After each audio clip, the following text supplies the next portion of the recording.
Based on what I think is a lot of kind of falsified reporting by different sections of the media, a lot of people don't realize who actually are making the most electric cars worldwide. Well, for the first 6 months of this year, we have 10 companies which did sell quite a lot of EVs, because EV sales are up worldwide this year by over 60%.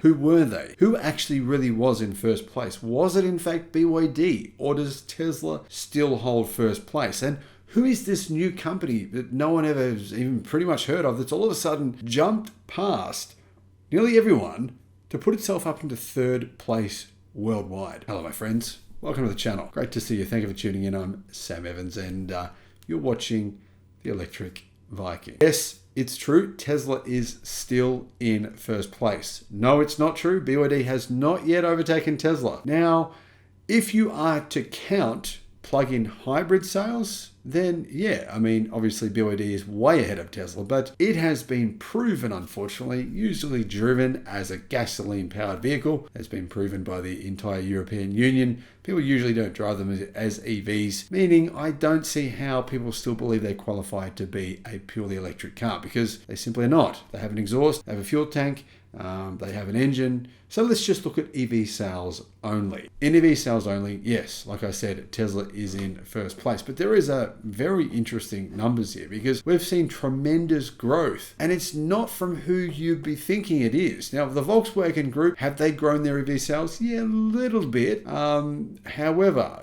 BYD and Tesla are actually streaking out ahead of them, meaning BYD and Tesla are growing at a much quicker pace than the Volkswagen Group. Now, the Volkswagen Group, keep in mind, plan on spending $200 billion US.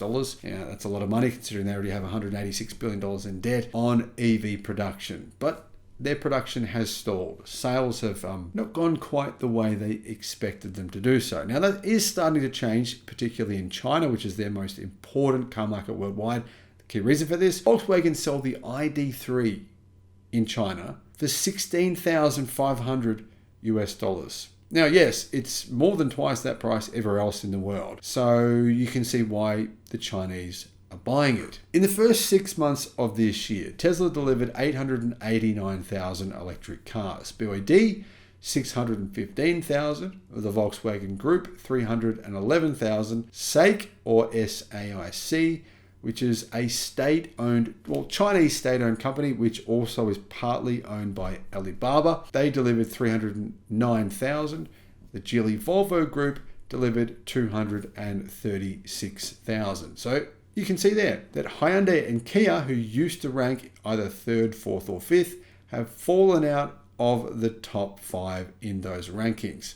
So who was next? Well, next was Hyundai, GAC, BMW, Mercedes-Benz, and Kia. However, what I think is really quite interesting is market share in the second quarter of this year, because the first quarter, it was an interesting 3 months, but those 3 months are long gone, right? What about the most recent 3 months? The second quarter of 2023. In the second quarter, market share, well, it changed pretty drastically. Tesla's market share worldwide of the entire EV market was an incredible 21.7%. BYD's market share, 16.2%. GAC Aeon's, 6%. What does this mean?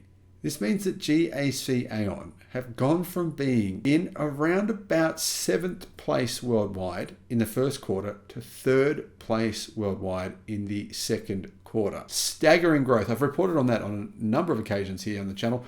Amazing. They're selling more than 40,000 electric cars just in China alone every single month now. And they just began selling them in Thailand. EV sales in Thailand now have just rocketed up. It's been an incredible transformation in Thailand over the last probably 6 months. BYD has been the main player, but MG now are selling a lot of EVs there. So is Tesla. And now Aeon and GAC and Aeon have gone, yeah, well, what are we doing? Let's just sell EVs there too.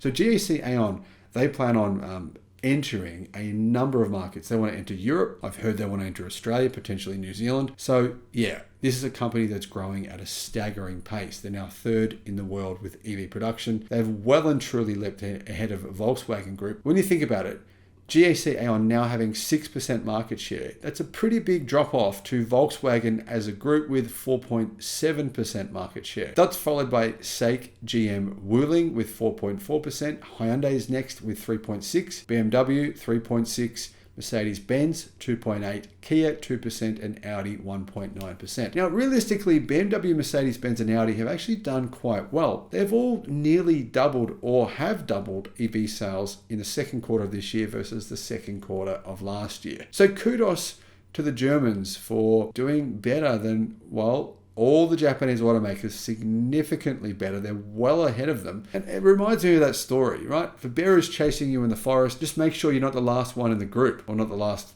2 or 3, 4, 5. I mean, this list of these 10 automakers, well, clearly they're not the last ones. There's a whole lot of companies here in this list. I mean, do you see, for example, Toyota? Do you see any Honda? Do you see any of these other Japanese automakers in this list? None of them. The reason being that Japanese automakers, their EV sales as a percentage of the cars they sell is less than 1%. Well, that isn't going to change anytime soon, and that's a really good opportunity for these 10 automakers to continue to disrupt the car market, which is exactly what they're doing. It's really interesting to see. What are your thoughts on this? By the end of this year, Tesla and BYD were going to be in a very close race. They already are. Could BYD outsell Tesla worldwide? I think it's actually possible. I mean, it's going to take Tesla a little while to have Model 2s for sale. Cybertruck production's ramping up, but it's going to be slow at the start. BYD have factories producing a lot of EVs right now, but they are having trouble selling their EVs in Europe. Now, yeah, they had a good month in Sweden, but outside of that, hasn't gone the way they thought it would. Now, I'm going to explain in another video why that is, but what is happening in Europe with these Chinese car manufacturers, that's the new bastion. I mean, obviously, the Chinese manufacturers control now the Chinese auto market. They never have before, but now they do because of EVs, and now they want to take over Europe. Is that going to happen? Well, I'll let you know my thoughts very soon. Thank you for watching. Bye-bye.